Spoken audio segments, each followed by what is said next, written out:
तो लेटिमर जो डायग्राम है वो और दूसरा डायरेक्ट कैसे डील करना है, बेसिकली कॉन्सेप्ट दोनों में सेम ही लगता है। कॉन्सेप्ट कौन सा लगता है? कॉन्सेप्ट ये लगता है कि आप डेल्टा जी को ऐड कर सकते हैं। डेल्टा जी एक्सटेंसिव प्रॉपर्टी है, ई सेल को डायरेक्टली आप ऐड या सब्ट्रैक्ट नहीं कर सकते। सेम ही क्वेश्चन जो हमारे पास ऑक्सीडेशन रिडक्शन हाफ सेल होती है उनमें भी एप्लीकेबल होता है। कैसे, ये भी समझेंगे। पहले मैं एक बार इनकी बात कर लेता हूं कि इन दोनों में कॉमन क्या है। हम इन दोनों को ही डेल्टा जी से डील करते हैं। डेल्टा जी से, delta G being an extensive property, extensive बोले तो ऐड कर सकते हैं आप उसको, हम इसको डील करते हैं। कैसे? अब मेरे को क्वेश्चन क्या दे रखा है, पहले तो क्वेश्चन समझ लेंगे, उसकी मैं थीम यहाँ पे पहले बता रहा हूं। मान लीजिए आपके पास कोई एलिमेंट है और वो +3 ऑक्सीडेशन स्टेट में है, और वो +3 से +2 में जा रहा है और +2 से वो न्यूट्रल हो रहा है 2 इलेक्ट्रॉन गेन करके, ऐसा आपको ये गिवन है। मैंने गिवन का मतलब मैंने उस क्वेश्चन से ये सारा डाटा लिखा है। कैसे? मैं यहाँ पे एक बार क्वेश्चन भी लिख रहा हूं ताकि आपको चीजें क्लियर हो जाए। मेरे को जो क्वेश्चन में गिवन है ना, मुझे गिवन है E0 AU positive to AU positive to AU, इसकी वैल्यू दे रखी है 1.69 वोल्ट। सेकंड मेरे को प्रोवाइडेड है AU 3 पॉजिटिव से AU, इसकी वैल्यू मेरे को प्रोवाइडेड है 1.40 वोल्ट। 1.40 वोल्ट मुझे कैलकुलेट क्या करना है, मुझे AU पॉजिटिव से AU 3 पॉजिटिव, इसके लिए ई नोट की वैल्यू फाइंड आउट करनी है। सबसे पहले तो आपने ये देखना है इस क्वेश्चन में कि आपको जो प्रोवाइडेड है ना उसमें एक ही एलिमेंट है, ये गोल्ड ही है, ये जो ऑक्सीडाइज या रिड्यूस हो रहा है उसके ई नोट की बात की जा रही है। अब शायद आप इस चीज को भी समझ रहे होंगे कि ई नोट की वैल्यू देखो इन इलेक्ट्रॉन के लॉस या गेन के हिसाब से भी बदल रही है। मतलब AU पॉजिटिव से AU में वैल्यू 1.69 वोल्ट है, AU 3 पॉजिटिव से AU 1.40 वोल्ट है। मतलब यहाँ पे 3 इलेक्ट्रॉन का गेन है, यहाँ पे 1 इलेक्ट्रॉन का गेन है और यहाँ पे 2 इलेक्ट्रॉन का ट्रांसफर है। आपको गोल्ड के लिए वैल्यू वेरी करा रखी है। तो मैं एक ही एलिमेंट की ये बात कर रहा हूं। मैंने सबसे पहले ये चेक किया इसमें हाईएस्ट ऑक्सीडेशन स्टेट क्या है, +3 की, मैंने +3 लिख दिया। क्या कहीं पे +2 का जिक्र है? +2 का कहीं पे जिक्र ही नहीं कर रखा। +1 का है, इसलिए मैं इस +2 को हटा दूंगा, यहाँ से इस +2 को हटा दूंगा और यहाँ पे मैं लिखना पसंद करूंगा +1। ऐसा नहीं है कि आप +2 को लिख के क्वेश्चन गलत हो जाएगा, गलत नहीं होगा। देखो मैं लिख दे रहा हूं ऐसे AU +3 AU +2 AU +1 और AU। और इसके अलावा और कोई ऑक्सीडेशन स्टेट होती तो भी मैं वो लिख देता, प्लीज लिख देता मैं, वो कोई प्रॉब्लम नहीं थी मेरे को लिखने में। मुझे क्वेश्चन में क्या गिवन है पहले ये चेक करेंगे। AU 3 पॉजिटिव से AU का डाटा मेरे को दे रखा है, AU 3 पॉजिटिव से AU का डाटा मेरे को दे रखा है। ये रहा AU 3 पॉजिटिव, ये रहा AU 2 पॉजिटिव। AU 3 पॉजिटिव से AU का डाटा दे रखा है। ये जो सबसे लास्ट की सबसे नीचे वाली लाइन है ना, ये डाटा मुझे प्रोवाइडेड है, ये वाला। इसकी वैल्यू कुछ है, कुछ भी वैल्यू है इसकी। एक चीज तो श्योर है, श्योर क्या है कि मैं EMF को ऐड नहीं कर सकता, तो मैं इसको लिख रहा हूं डेल्टा G1। डेल्टा G1 यहां से यहां तक जब भी चेंज इन गिब्स एनर्जी आएगा मैंने वो वैल्यू लिख दी है, डेल्टा G1 है। और मुझे डाटा क्या दे रखा है, मुझे दे रखा है प्लीज AU पॉजिटिव से AU, ये देख लो आप, AU पॉजिटिव से AU। तो मैंने इसको लिखा, देखो मुझे दूसरा डाटा क्या दे रखा है, AU पॉजिटिव से AU। इसको मैं रेज कर रहा हूं, AU पॉजिटिव से AU, दो डाटा हो गए। जस्ट इमेजिन इसके लिए वैल्यू है डेल्टा G2, डेल्टा G2। और मुझे दे रखा है AU पॉजिटिव से AU 3 पॉजिटिव कैलकुलेट करना है मुझे। AU पॉजिटिव से AU 3 पॉजिटिव, जिसको मैं ये डायरेक्ट करके दिखा रहा हूं ना, ये मुझे कैलकुलेट करना है, ये कैलकुलेट करना है, इतना कैलकुलेट करना है, ये जो डायरेक्ट कर दिया मैंने। AU पॉजिटिव से AU 3 पॉजिटिव मुझे कैलकुलेट करना है, ये डाटा फाइंड आउट करना है। तो देखो ना प्लीज, इसको कोई भी देख के ये कह सकता है, कोई भी समझदार आदमी इसको देख के ये कह सकता है कि delta G1 delta G2 plus ये जो मुझे कैलकुलेट करना है, मैं इसको डेल्टा G3 लिख रहा हूं प्लीज, जो मुझे कैलकुलेट करना है। ये डेल्टा G1 डेल्टा G2 ऐसे मैं लिख सकता हूं उसको। कैसे पता लगा? देखो ना, यहां से यहां तक change in gives energy in दोनों के सम के बराबर होती है, होगी, क्योंकि मैं पहले ही कह चुका हूं एक्सटेंसिव प्रॉपर्टी है। मुझे बताएं क्या आपको ये बात समझ आई है क्या? Yes sir. Yes sir. Yes sir. मैं, लक्ष्य, यस सर। अंशु, ठीक है, ठीक है। अब आप क्या करें, आप ये जो डेल्टा G1 है, डेल्टा G1 ये रहा डेल्टा G1, इसमें इलेक्ट्रॉन का ट्रांसफर बताएं कितना है, अनम्यूट करके खुद को। Au3 पॉजिटिव से Au कितने इलेक्ट्रॉन का ट्रांसफर होगा? 3 का, ठीक है। मैंने लिख दिया -3 -3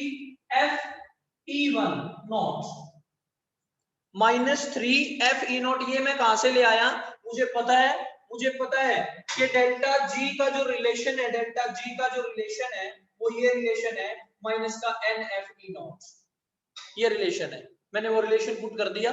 तो रीजन बीइंग इलेक्ट्रॉन का ट्रांसफर बराबर नहीं है, इसलिए डेल्टा G की जो वैल्यू है ना, उनको मैं डेल्टा G की टर्म में लिख रहा हूँ, E की वैल्यू, ये मैंने पुट कर दिया माइनस का 3FE10 is equals delta G2 क्या है? Au पॉजिटिव से Au एक इलेक्ट्रॉन का ट्रांसफर है, तो ये हो गया माइनस का FE20। साइन तो प्लस का लगाना है, लेकिन डेल्टा G का रिलेशन नेगेटिव लेके आता है माइनस। डेल्टा G3 कितने इलेक्ट्रॉन का लेन देन है? यहां से यहां तक 2 इलेक्ट्रॉन का, प्लस 3 किस में कन्वर्ट हो रहा है? +1 में। 2 इलेक्ट्रॉन का ट्रांसफर है, तो 2 लिख दिया मैंने, F लिख दिया और E30 लिख दिया। इस सारे में से माइनस को कॉमन जब निकाल देंगे आप, तो यहां बचेगा 3E10 is equals to E20 plus का E30, और यहाँ पे 2 इलेक्ट्रॉन है। अब आपको इनमें से दो डाटा, दो E1 की वैल्यू दे रखी है, 2 E दे रखे हैं, एक निकालना है, खत्म हो गया। ये तो बात है लेटिमर डायग्राम की, लेकिन क्योंकि 12th क्लास में लेटिमर डायग्राम का कोई डिस्कशन है नहीं, ये बस क्वेश्चन को इजीली सोल्व करने के लिए है। 12th क्लास में हम इक्वेशन बना के लिखना सिखाते हैं, इसलिए ऐसा करते हैं। हालांकि मैं इससे भी इसको सोल्व करूंगा तो आंसर पे कोई फर्क नहीं पड़ेगा, आप वैल्यू पुट करें, आंसर आ गया। इससे इजी तरीका बता, लेटिमर ज्यादा इजी है, लेकिन 12th क्लास में जिस पैटर्न को फॉलो करते हैं हम, उसी पैटर्न से भी मैं डील करके दिखा रहा हूं। लेकिन उससे पहले ये भी बता दूं, एक ऐसा क्वेश्चन मैं आपको ऑलरेडी सेंड कर चुका हूं, प्लीज देखेंगे। ये शायद आपने स्क्रीनशॉट ले लिया होगा। सर ये माइनस का, हाँ हाँ माइनस आएगा। मानसू, अरे 3 E0। 3 E0, हाँ ये माइनस कॉमन ले लिया ना, ये कैंसिल आउट हो गया, यहां से माइनस कॉमन ले लिया, बिल्कुल करेक्ट बोल रहे हो आप। ये शायद आपको समझ आ गया होगा, स्क्रीनशॉट ले लिया होगा, नहीं भी लिया होगा तो मैं इसको रिकॉर्ड कर रहा हूं। और प्लीज स्क्रीनशॉट आप टाइमली लेते ही रहना अपना, क्योंकि हाँ जी please. Sir delta G1 delta G2 का कैसे पता चलेगा? डेल्टा G1 डेल्टा G2 का क्या कैसे पता चलेगा कि कौन है? मतलब सर नंबरिंग, यस। मर्जी है आपकी, किसी को कुछ भी दे दो, ये कोई फिक्स नहीं है। बस आपको ये देखना, देखो इसको ऐसे समझ लो, जो बड़ी लाइन होगी ना, बड़ी लाइन, उसमें आप इन दो छोटी छोटी को ऐड करके तभी तो डेल्टा G1 के बराबर आएगा। ये जो बड़ी लाइन है, वो बड़ी लाइन देखनी है आपने, वो उन छोटी छोटी लाइन के सम के बराबर होगा। इसके बाद मैं इनको और भी क्वेश्चन डील कर दूंगा, कोई प्रॉब्लम नहीं। अभी आप इसमें डायरेक्ट वैल्यू पुट करना, आंसर आ जाएगा। अब मैं इसको ना ऐसे बता रहा हूं आपको कि 12th क्लास के हिसाब से आप इसको कैसे डील करें। प्रोसेस बिल्कुल सेम ही रहेगा, प्रोसेस में कुछ फर्क नहीं पड़ेगा। देखना मैं कैसे लिख रहा हूं, इक्वेशन की टर्म में भी हम इसको लिख सकते हैं। Please have a look. मेरे को ना Au पॉजिटिव ने इलेक्ट्रॉन लिया और इसके Au में कन्वर्ट हो गया, वैल्यू दे रखी है 1.69 वोल्ट, E की वैल्यू है।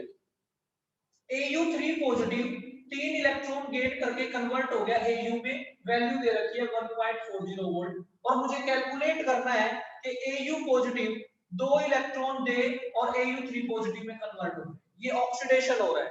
Au प्लस किस में जा रहा है? +3 में जा रहा है। अगर ये Au प्लस 3 इलेक्ट्रॉन +3 में, इसका मतलब कितने इलेक्ट्रॉन का ट्रांसफर करना पड़ेगा? 2 इलेक्ट्रॉन का, ये ऑक्सीडेशन।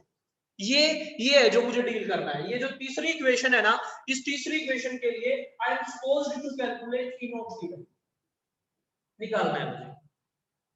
देखो ना, आप इन दो इक्वेशन को मैनिपुलेट करके ये इक्वेशन बनानी है आपने, Au +1 से +3। अब आप क्या करेंगे, आप इस इक्वेशन को ना रिवर्स करके लिखें। मैंने इस इक्वेशन को रिवर्स करके लिखा तो क्या मिलेगा मेरे को? Au giving Au3 positive plus का 3 इलेक्ट्रॉन, और ऑफ कोर्स इसकी वैल्यू भी माइनस हो जाएगी क्योंकि ये जो आपको दे रखा है ये रिडक्शन दे रखा है, आपने ऑक्सीडेशन में कन्वर्ट कर दिया, साइन तो नेगेटिव करना ही पड़ेगा because oxidation potential and reduction potential के साइन ही तो डिफरेंट कराने होते हैं अपने को। ये इस इक्वेशन को, ये मेरे पास सपोज करो इक्वेशन नंबर 1 है, और ये जो इक्वेशन है +3 से ये इक्वेशन नंबर 2 है, ये +1 वाली, ये इक्वेशन नंबर 2 है, ये वाली।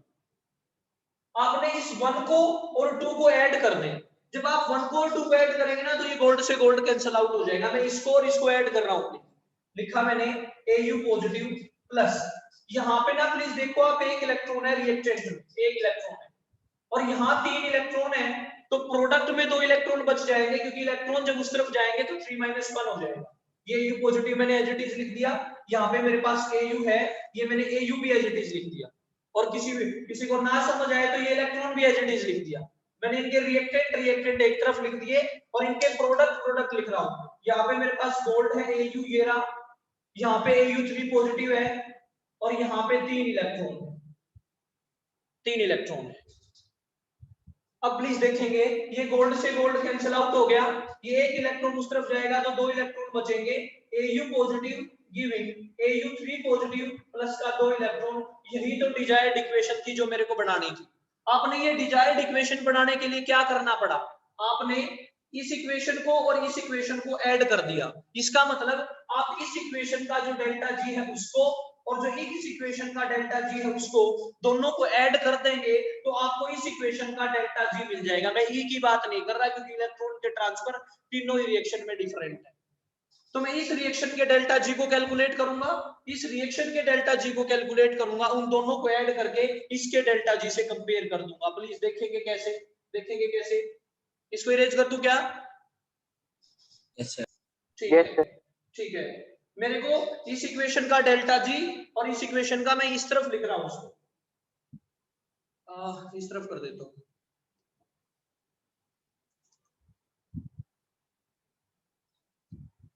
ये प्लीज अब समझेंगे, प्लीज मेरे पास स्पेस इतना ही है सो दैट अब देख लेंगे। मैंने क्या किया, मैंने इस इक्वेशन को तो एज इट इज लिखा था क्योंकि मेरी डिजायर्ड इक्वेशन थी, मैं डिजायर्ड लिख देता हूं यहाँ पे, A positive giving Au3 positive plus का 2 इलेक्ट्रॉन। ये डिजायर्ड इक्वेशन है जो मैंने यहाँ पे लिख दी ऊपर, Au positive giving Au3 positive, ये वाली इक्वेशन, ये डिजायर्ड है मेरी। मुझे इससे ये पता लग रहा है कि मेरे पास रिएक्टेंट में Au पॉजिटिव था, ताकि मुझे ये याद रहे कि ये इक्वेशन जो है ये मुझे एज इट इज लिखनी है। मैंने इसके लिए डेल्टा G1 लिखा, इसके लिए प्लस वो जो दूसरी इक्वेशन थी उसका डेल्टा G2। कौन सी इक्वेशन का डेल्टा G2? ये जो मैंने रिवर्स करके लिख दी थी, और मैं इसको यही रिवर्स लिख देता हूं, इसको मैं यही रिवर्स कर रहा हूं।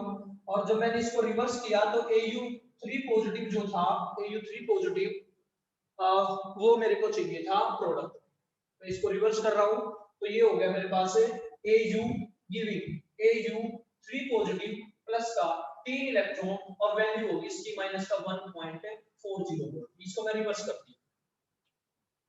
डेल्टा G1 और डेल्टा G2 इन दोनों इक्वेशंस का आपने ऐड करना है, और वो किसके बराबर होगा, जो आपकी डिजायर्ड इक्वेशन है उसके डेल्टा G। मैंने इसका डेल्टा G1 कैसे निकालूंगा, माइनस का NF, N1 लिख रहा हूं क्योंकि इलेक्ट्रॉन के ट्रांसफर डिफरेंट है, F कांस्टेंट है, बदल नहीं सकता। इसका E0 E1 नोट लिख, ये नोट है प्लीज, नोट है। नोट क्यों लिख रहा हूं मैं, क्योंकि मुझे ई के नोट दे रखे हैं, अगर नोट ना दे रखे होते तो फिर मैं इनको डायरेक्टली लिख देता। यहाँ पे प्लस का साइन लिखूंगा, वो अपने आप ही माइनस हो जाएगा, माइनस का NF E2 naught is equals to minus का N3F E3 नोट। इसमें से मैंने सारे में से माइनस कॉमन निकाल दिया और F कॉमन निकाल दिया, वो F से F कैंसिल आउट हो जाएगा। ये क्या बचेगा, N1 प्लस का N2, यहाँ पे E1 note as it is, यहाँ पे E2 naught as it is equals to N3 E3 naught. और ये क्वेश्चन भी दे रखा है कि E3 नोट किसके बराबर आ गया, N1 E1 नोट प्लस का N2 E2 note divide by N3। ये एक रिलेशनशिप की फॉर्म में भी एक ऑब्जेक्टिव क्वेश्चन था, मेरे को ध्यान है। अब कुछ नहीं करना, अब डायरेक्ट वैल्यू पुट करनी है, आंसर आ गया। बस इलेक्ट्रॉन का ट्रांसफर देख लो, किसमें कितने इलेक्ट्रॉन का ट्रांसफर है। जो आपके पास G1 वाला है, G1 कौन सा है, ये इसमें एक इलेक्ट्रॉन का ट्रांसफर है। तो आपके पास N1 की वैल्यू आ गई 1 into 1.69।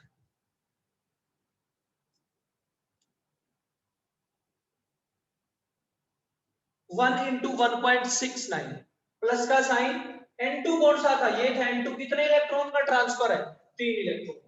3 वैल्यू कितनी है इसके लिए, माइनस का 1.40 वोल्ट। डिवाइड करें उसको 2 N3 में इलेक्ट्रॉन देख लें प्लीज, इसमें इलेक्ट्रॉन देख लें। N3 वाले में जो डिजायर्ड है 2 इलेक्ट्रॉन है, ये देख लो 2 इलेक्ट्रॉन है इसमें डिजायर्ड। मैं यहाँ पे पुट कर दिया, यहाँ पे पुट कर दिया 2। इसको सोल्व करें, देखो 1.69 माइनस का 4.20 अपॉन का 2, वैल्यू ना माइनस में आएगी। और वो जो क्वेश्चन दे रखा है उसमें एक भी वैल्यू माइनस में नहीं है, इसलिए उसका आंसर नन ऑफ दीज दे रखा है। मेरे को रिप्लाई करके बताएं कि आप इस बात को समझ पाए कि नहीं समझ पाए। Yes sir. इसको ये बात समझ आ गई। Yes, sir. Yes, sir. Yes, sir. हाँ यस सर। आप जो लेटिमर डायग्राम है ना उसमें भी जब आप n को कॉमन निकालते तो यही रिलेशन आता, कुछ फर्क नहीं पड़ता। बस ये है कि लेटिमर डायग्राम वर्ड जो है ना वो यहाँ पे है नहीं। तो लेटिमर डायग्राम में उस गिवन क्वेश्चन में जो क्वेश्चन आपको प्रोवाइडेड है उस गिवन क्वेश्चन में आपको ये करना होता है, वो हाईएस्ट ऑक्सीडेशन स्टेट से लोवेस्ट तक उनको लिख दो और बड़े के साथ जो डेल्टा जी की वैल्यू है उसमें छोटे छोटे ऐड करके लार्ज वैल्यू बना दो, क्योंकि डेल्टा जी को हमें डायरेक्टली ऐड कर पाते हैं। ऐसे आपने इस क्वेश्चन को डील करना है। अभी मैं इसको ना मतलब सोल्व करने का एक इजी तरीका भी बता सकता हूं आपको। इजी तरीके में आपको क्या करना है, आपको सबसे पहले ना जो भी आपको क्वेश्चन प्रोवाइडेड है उस क्वेश्चन में मैक्सिमम ऑक्सीडेशन स्टेट से लग के जो जो डाटा दे रखा है, मतलब डाटा देने का मतलब मैं ये कह रहा हूं अगर Mn+7 में है और मुझे +2 और यहाँ पे मैं इसको लेके आ रहा हूँ +1, तो मुझे क्या करना है, इसका जो पूरी का शुरू से लेके और लास्ट तक का जो भी डेल्टा G1 है ना, इसको मैं डेल्टा G1 ये 1 बोल रहा हूँ और इसको मैं सपोज करो 2 बोल रहा हूँ, किसी को कुछ भी बोल दो, इसको मैं सपोज करो 3 बोल रहा हूँ। तो जो 1 है ना डेल्टा G1 वो delta G2 plus delta G3 के बराबर होगा, ये फिक्स है, ये बदलता नहीं। क्या ये बात समझ रहे हैं क्या आप? Yes Yes, sir. मतलब मैं ये कहना चाह रहा हूँ इस पूरे G1 में से अगर ये 2 माइनस कर दोगे तो 3 बच जाएगा, इसको इस तरफ ले गए, ये मतलब है उसका। मतलब ये मैथ है ये सिंपल। जब डेल्टा जी की बात करने लग जाते हैं ना तब सिंपल मैथ है। ये पूरा बड़ा है, इसकी लेंथ बड़ी है, लेंथ बड़ी के कोई मतलब नहीं है वैसे, ये मतलब डेल्टा जी का है कि यहाँ से यहाँ तक जब जाएंगे तो डेल्टा जी। पर मैं ये बस याद करने का तरीका बता रहा हूँ, जो बड़ी वैल्यू आपको दे रखी है उस बड़ी में आपने ये जो छोटी छोटी ऐड करके ये बनाई जा सकती है, because delta G additive nature. ये तो मतलब हो गया ना यार, ये 5 मोल ये 7 मोल, टोटल मोल कितने हो गए 12, क्योंकि n एडिटिव प्रॉपर्टी है, ऐसे ही डेल्टा जी भी एडिटिव प्रॉपर्टी है, इसके लिए प्लस इसके लिए जो वैल्यू आएगी इन दोनों के सम के बराबर आएगी। लेटिमर डायग्राम इसी प्रिंसिपल पे बेस्ड है, इसको डायग्राम कह देते हैं फिर, क्योंकि ऑक्सीडेशन स्टेट कैलकुलेट कर रहे हैं। इसका मतलब जब आपको एक एलिमेंट दे रखा हो और उसी की ऑक्सीडेशन स्टेट को वेरी करा रखा हो, तब आप इस चीज का खास ध्यान रखेंगे कि आप इनको ऐसे डील करें, डेल्टा जी से डील करें, ई से डील ना करें। I hope I am clear. उसके बाद मेरे पास क्वेश्चन आए थे 101, 102, 91 और उससे पहले था एक क्वेश्चन और था उससे पहले मेरे पास 68। तो मैं अब 68 से स्टार्ट कर रहा हूँ। 101 और 102 कुछ नहीं है, बहुत इजी क्वेश्चन है, बस आपको के पुट करना, केएसपी पता होना चाहिए, उस पे भी आएंगे। 68 देख ले एक बार आप। 68 में कुछ भी नहीं था, ये शायद हर्षित ने भेजा था मेरे पास। E naught for the following cell, मैं यहाँ पे ई नोट की वैल्यू लिख रहा हूँ। ई नोट सेल के लिए मुझे दे रखा है 0.34, एक सेल दे रखी है उसका ई नोट दे रखा है, और ई नोट देने के बाद उसने मुझे सेल दी, ये रहा इंडियम सॉलिड फॉर्म में। उसके बाद उसने ये लगाया स्लैश इंडियम हाइड्रोक्साइड OH ट्राइस। देखो रे, देखो बोरोन एल्यूमिनियम गैलियम इंडियम, ये ग्रुप 13 का एलिमेंट है, और ग्रुप 13 का जो एलिमेंट है ना वो सबसे लास्ट वाला एलिमेंट दे रखा है। +3 ऑक्सीडेशन स्टेट ही तो शो करते हैं। बताना तो मैं कुछ और चाह रहा था, पर उसके लिए अभी इतना टाइम नहीं है। इनर्ट पेयर इफेक्ट डिस्कस कर सकते थे हम, just a second. Inert pair effect की बात कर सकते थे। तो जो कंप्लीट सेल है उसके बाद आपको प्रोवाइडेड है SpO2, नेपाल, पाकिस्तान, ऑस्ट्रेलिया सब एंटीमनी ग्रुप 15 का एलिमेंट है। उसके बाद यहाँ पे Sp और ऑफ कोर्स इनको सेपरेट कर रखा है तो इनकी फिजिकल स्टेटमेंट का जो फिजिकल स्टेट है वो डिफरेंट होगी। उसने कहा ये दो हाफ सेल जोड़ रखी हैं, ये दो हाफ सेल कनेक्ट करने के बाद जो पूरी सेल बनेगी उसका ई नोट इतना है, ठीक है भाई।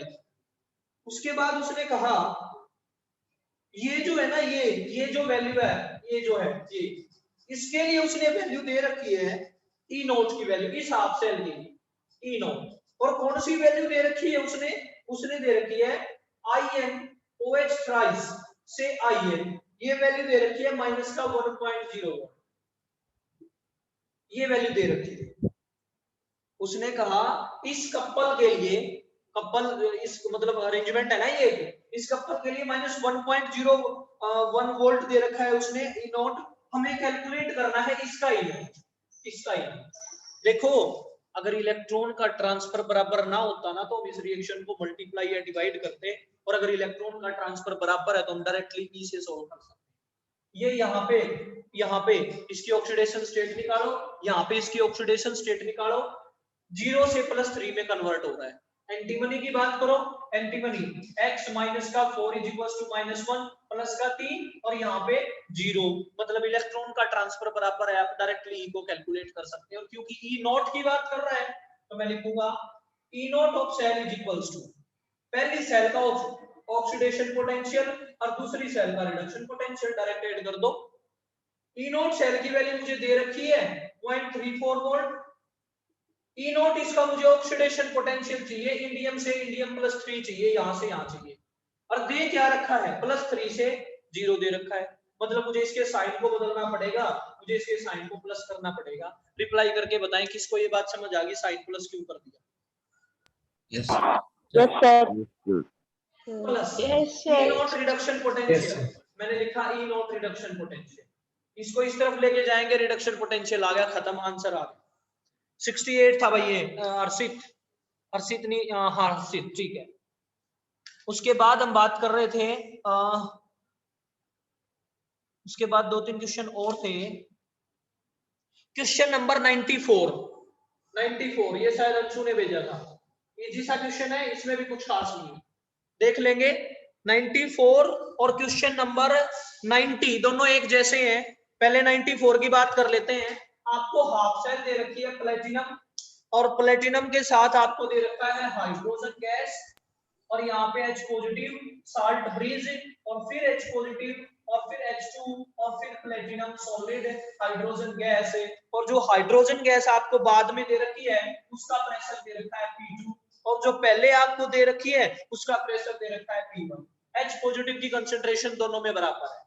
इसका मतलब सबसे पहले तो आपको ये समझना है कि ये एक कंसंट्रेशन सेल है, और कंसंट्रेशन सेल जो है, क्योंकि दोनों हाफ सेल आइडेंटिकल है, concentration cell with respect to electrode, electrode के रिस्पेक्ट में है। मैं इसकी नेक्स्ट इक्वेशन लिखूंगा, E of cell will be equals to E not of cell minus RT by 2L।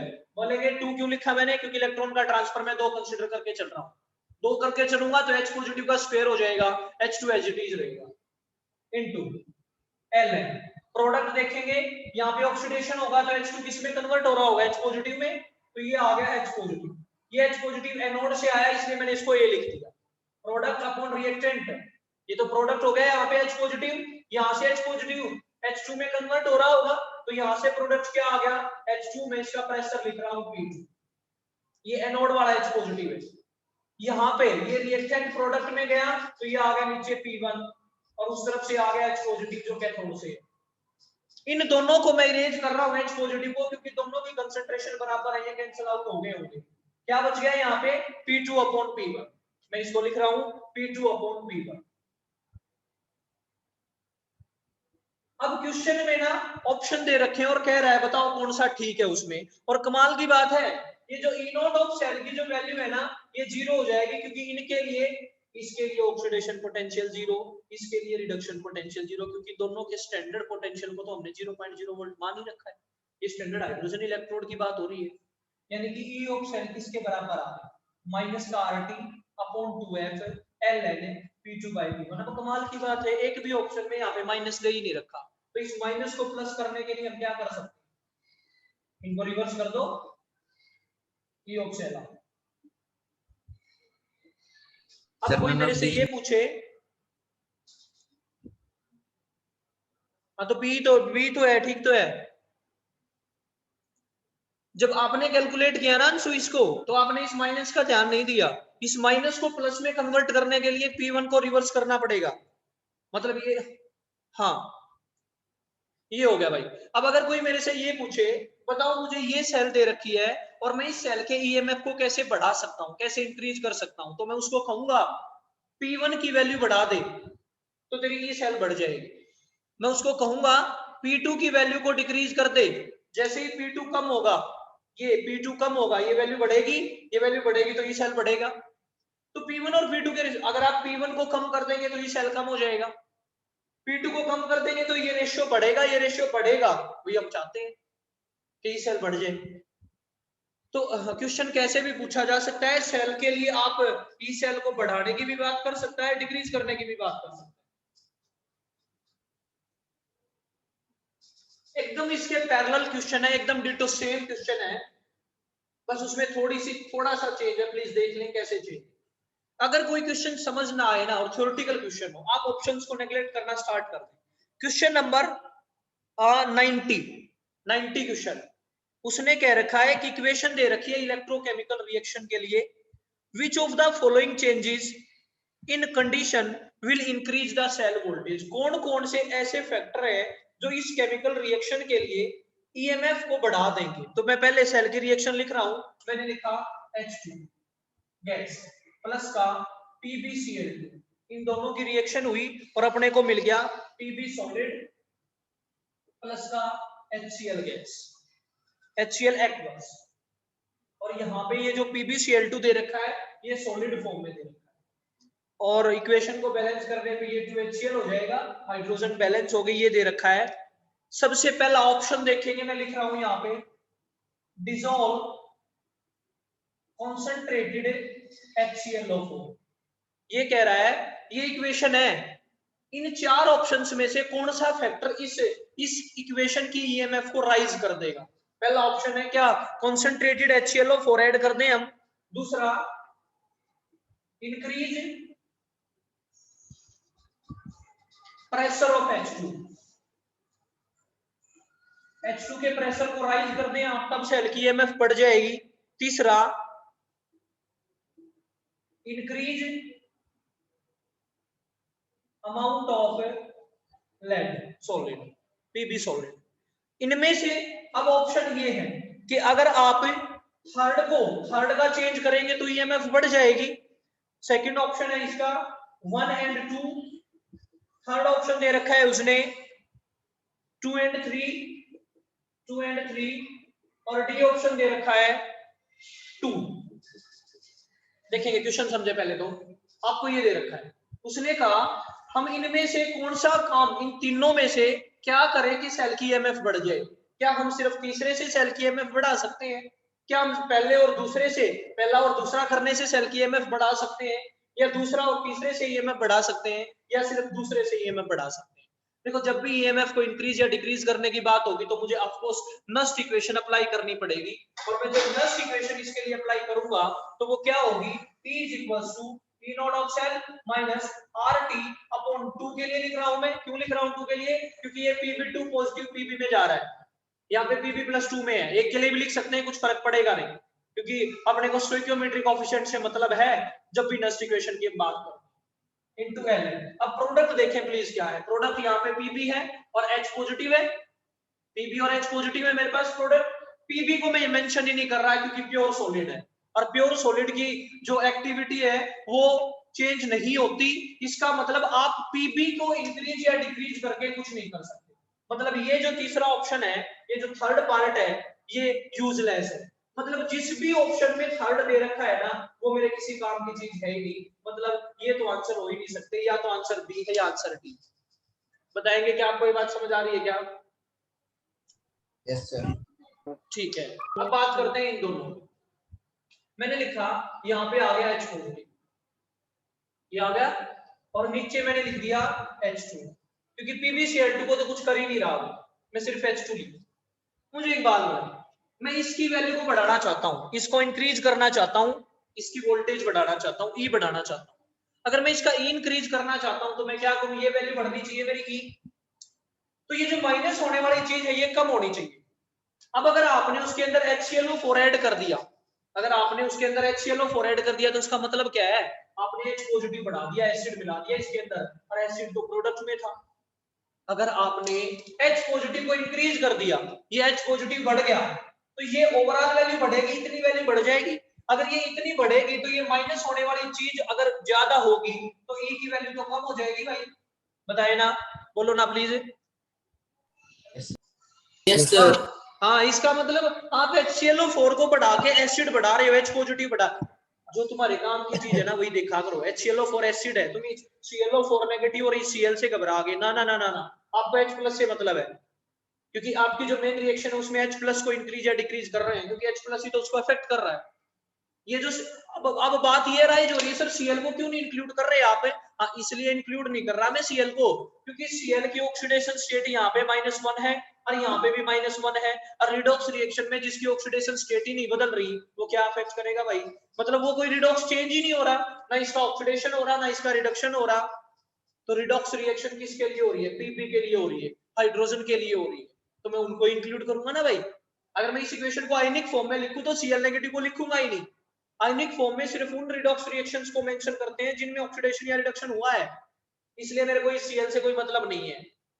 तो ये बढ़ाना, इसका मतलब वन मेरे काम की चीज नहीं है, वन मेरे ईएमएफ को डिक्रीज कर रहा है, वन जहां पे है वो मुझे नहीं चाहिए, वन जहां पे है वो मुझे नहीं चाहिए, मतलब एक ही चीज बची, आप डी कर दें, डी मतलब 2 से 2 क्या है, इंक्रीज करें प्रेशर ऑफ H2। कैसे? अगर H2 का प्रेशर आप इंक्रीज कर देंगे तो ये वैल्यू कम हो जाएगी, और अगर माइनस होने वाली चीज कम होगी तो ई सेल का बढ़ जाएगा, इंक्रीज हो जाएगा इस बार। बताओ ना, अनम्यूट करके रिप्लाई करे मेरे को। Yes, sir. वर्षा, किशु, Yes, sir. संचित, Yes, sir. लक्ष्य, मैंक, Yes, sir. Neha, yes sir. Himanshu, Yes, sir. Yes, sir. कोमल, Yes, sir. Yes sir. Yes, sir. वंग। ठीक है भाई, ठीक है। ये दोनों क्वेश्चन ना आइडेंटिकल थे। देखो ना, बहुत सारी चीजें हैं जो क्वेश्चन से ही कर पाते हैं, थ्योरी में मैं बता जरूर देता हूं आपको, लेकिन क्वेश्चन जब तक नहीं करते ना तब तक बात क्लियर नहीं होती। हाँ, मैं पीएच वाला भी बता रहा हूँ, 91 की बात कर रहे हो ना आप, लक्ष्य? ठीक है, 91 देख ले एक बार, Cr272 नेगेटिव, ऐसे क्वेश्चन ना H पॉजिटिव में भी मिलेंगे, मतलब जो स्टैंडर्ड हाइड्रोजन इलेक्ट्रोड है, इसकी कंसंट्रेशन ब्रैकेट में उसने चुपके से लिख रखी है 1 मोलर, प्लस का 14 H पॉजिटिव, उसके बाद उसने 6 इलेक्ट्रॉन और वो कन्वर्ट कर दिया क्रोमियम +3 में। देखो ना, अगर आप रिडॉक्स रिएक्शन यूनिट पढ़े होते ना तो आपको पता होता कि क्रोमियम एसिडिक मीडियम में +6 से +3 में कन्वर्ट हो जाता है, ये डायरेक्टली पता होता है एसिडिक मीडियम में। ये डायरेक्ट क्वेश्चन पूछा जाता है कि बताओ एसिडिक मीडियम में क्रोमियम कैसे किससे कन्वर्ट हो जाएगा, तो वो +6 से +3 में चला जाता है। ऐसे ही सेम क्वेश्चन मैग्नीज के लिए पूछा जाएगा और आप बता नहीं पाएंगे, एसिडिक मीडियम, बेसिक मीडियम और न्यूट्रल मीडियम, उस क्वेश्चन को भी पढ़ लेना एक बार। 2 क्रोमियम पॉजिटिव बैलेंस करना है उसको, और प्रोडक्ट में मेरे को दे रखा है इसकी कंसंट्रेशन 1 मोलर और साथ में दे रखा है 7 वाटर लिक्विड। उसने कहा इस रिएक्शन के लिए जो स्टैंडर्ड इलेक्ट्रोड पोटेंशियल की वैल्यू है ना, स्टैंडर्ड इलेक्ट्रोड पोटेंशियल की जो वैल्यू दे रखी है वो 1.33 वोल्ट दे रखी है। ठीक है भाई, हमें तब पोटेंशियल बताना है जब इसकी पीएच की जो वैल्यू दे रखी है वो 2.0 दे रखी है। अरे पीएच देने का मतलब क्या है, H पॉजिटिव की कंसंट्रेशन दे रखी है, देखो ना, देखो H पॉजिटिव H2O +1 है, +1 से यहाँ पे इसकी ऑक्सीडेशन स्टेट कैलकुलेट करें, मतलब पीएच का रोल है कुछ, H पॉजिटिव की कंसंट्रेशन अपना पार्ट प्ले करेगी। क्रोमियम +6 से +3 में जा रहा है, ये रिडॉक्स चेंज हो रहा है। यहाँ पे अगर मैं H पॉजिटिव की बात करूंगा तो प्लीज यहाँ पे ये लिक्विड फॉर्म में है, अपने को प्योर सॉलिड और प्योर लिक्विड की कंसंट्रेशन से कोई मतलब नहीं होता, मुझे कैलकुलेट करना है। पीएच दे रखी है, पीएच, अब मैं इसको डील कर रहा हूँ, देख लें। इस पूरी सेल के लिए आपको प्रोवाइडेड है डाटा। मैं इसको लिखूंगा कि जो ई है ई सेल वो किसके बराबर होगा, E not of cell minus का R T by 2f into L N. Please electron का ट्रांसफर दोनों तरफ बराबर होना चाहिए। इलेक्ट्रॉन के ट्रांसफर का रोल है, इलेक्ट्रॉन का ट्रांसफर चेक कर लें। इलेक्ट्रॉन के ट्रांसफर को मैं अभी के लिए एल लिख रहा हूं, एल। प्रोडक्ट चेक करें, chromium 3 positive raise to the power 2 divide by मेरे को Cr2O72 नेगेटिव, इसकी कंसंट्रेशन प्रोवाइडेड है, into H positive raise to the power 40। मुझे H पॉजिटिव की पावर दे रखी है प्लीज। इलेक्ट्रॉन का ट्रांसफर 6 है, इसलिए मैंने 2 को हटा दिया यहां से भी देख सकते हो आप। क्रोमियम प्लस यहाँ पे ऑक्सीडेशन स्टेट उसकी कैलकुलेट करें, ऑक्सीडेशन स्टेट जब कैलकुलेट करेंगे तो प्लस का 6 आएगी, प्लस 6 से किसमें कन्वर्ट हो गया वो, प्लस 3 में। कितने इलेक्ट्रॉन का ट्रांसफर हो गया, 3 का, लेकिन 2 से मल्टीप्लाई कर दिया, मतलब टोटल इलेक्ट्रॉन का ट्रांसफर हो गया 6। ऐसे देख लो, ये रहा, यहाँ पे इसकी ऑक्सीडेशन स्टेट प्लस 6 है, यहाँ पे इसकी प्लस 3 है, कितने में चेंज हो गया, 3 में, 6 से 3 में चला गया, 2 से मल्टीप्लाई कर दिया यानी कि 6 हो गया, ये 6 इलेक्ट्रॉन इसीलिए लिखे गए। सो n की वैल्यू हैज टू बी 6। अब एक बार, अब मैं इसको डील कर रहा हूं, ये करना मेरे लिए आसान है। r की मुझे पता है, t की वैल्यू पता है, n पता है, f पता है, इसको देख के क्या करना। क्रोमियम 3 पॉजिटिव 1 लिख रखा है, इसलिए मुझे ये ना ही मेंशन करूं तो अच्छा है, क्योंकि 1 का स्क्वायर करूंगा तो एज इट इज आ जाएगा। Cr2O72 नेगेटिव की वैल्यू भी 1 दे रखी है, इसलिए मैं नीचे सिर्फ H पॉजिटिव की पावर लिख रहा हूं 40। H positive. अब देखेंगे मुझे क्या करना है, मुझे E नॉट ऑफ सेल की वैल्यू निकालनी है, कोई प्रॉब्लम ही नहीं है। मुझे इसके लिए ये जो क्रोमियम वाली जो इलेक्ट्रोड पोटेंशियल की वैल्यू है, ये ऑलरेडी प्रोवाइडेड है इसके लिए, इसका मुझे पता है क्रोमियम के लिए। और अगर मुझे क्रोमियम के लिए पता है तो H पॉजिटिव के लिए तो मुझे पता ही है वैल्यू 0.0 वोल्ट पुट करनी होती है, मतलब मुझे इसको pH में कन्वर्ट करना है। मैं इसको लिख सकता हूं E not of cell minus का RT अपॉन 6F। प्लीज मैं इसको लिख रहा हूं into 2.303 log of H positive raise to the power minus का 40। RT बाय 6F, Ln को मैंने 2.303 log पुट कर दिया, H positive raise to the power minus 14, इसको मैं ऊपर ले गया, ऊपर ले जाते ही पावर माइनस का। अब ये जो पावर है ना माइनस का 14, इसको आप लॉ की प्रॉपर्टी अप्लाई करके आगे लेके आ सकते हो।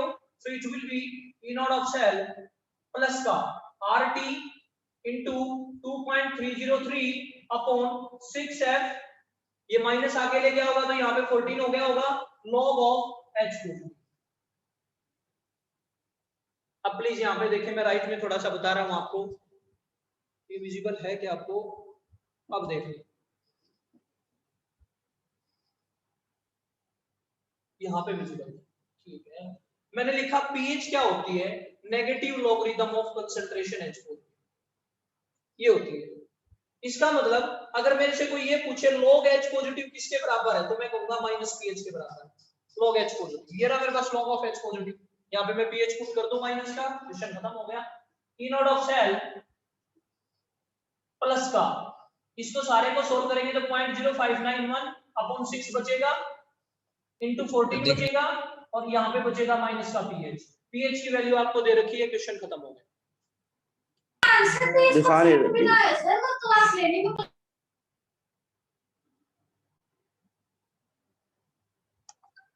मनमीत प्लीज अपने आप को म्यूटेड रखें। एक बार मेरे को ये बताएं, आपको ये बात समझ, देखो मैंने क्या किया है, E not of cell plus का RT into 2.303 upon 6F into 14 as it is, log of H plus को माइनस pH पुट कर दिया, pH की वैल्यू मेरे को दे रखी है, E नॉट की वैल्यू मेरे को पता है ऑलरेडी, तो E ऑफ सेल कैलकुलेट कर दिया।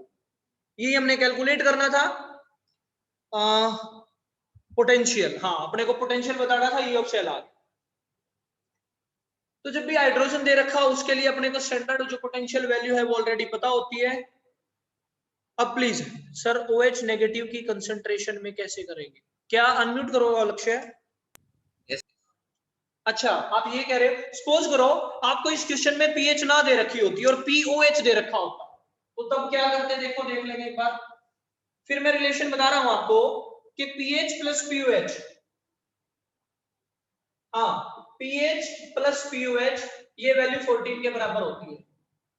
ये ड्राइव भी कर दूं मैं, तो पीएच के लिए आप सोल्व करेंगे क्या, 14 माइनस पीओएच। सपोज करो आपको OH नेगेटिव की कंसंट्रेशन दे रखी होती, मान लो 0.2 मोलर, और वो कह देता कि इस सेल की ईएमएफ तब निकालो जब OH नेगेटिव की वैल्यू 0.2 है, और क्वेश्चन में मेरे पास H पॉजिटिव आ रहा है, जो ये मेरे पास इक्वेशन बन रही है इसमें तो H पॉजिटिव आ रहा है, और वो कह रहा है कि तब निकालो जब OH नेगेटिव दे रखे। कोई बात नहीं, मैं लिखता H positive into OH negative बराबर है 10 की पावर माइनस 14, ये वैल्यू दे रखी है, H पॉजिटिव निकाल दूंगा। मेरे को OH नेगेटिव दे H पॉजिटिव दे उससे कुछ फर्क नहीं पड़ रहा, मेरे को क्या करना है, मेरे को सिंपली जो वैल्यू दे रखी है उससे H पॉजिटिव निकालना है। तो आपको जो भी डाटा दे रखा होगा ना, वो ऐसे दे रखा होगा एक्स्ट्रा डाटा कि आप उसे H पॉजिटिव कैलकुलेट कर पाए। अब यहाँ पे ना क्या होता है कि ये प्रोडक्ट अपॉन रिएक्टेंट है, यहाँ पे हम सोलिबिलिटी प्रोडक्ट की भी बात करेंगे। अभी 1 ही मिनट बचा है, तो कल केएसपी की भी बात कर लेंगे, 2-3 क्वेश्चन केएसपी के भी आपने भेज रखे। So this was all about, और कल हम इलेक्ट्रोलिसिस को कोशिश करेंगे स्टार्ट कर दें। आई होप कि आपको बहुत सारी चीजें क्लियर हुई होंगी, डाउट से ही चीजें क्लियर होती हैं, थ्योरी पढ़ने से तो बस आप खुद को तसल्ली दे रहे होते हो कि मैंने पढ़ लिया, एक्चुअल में आपने पढ़ा है कि नहीं पढ़ा है वो क्वेश्चन सोल्व करने से ही पता लगेगा। So this was all about from my side, thank you, have a great day.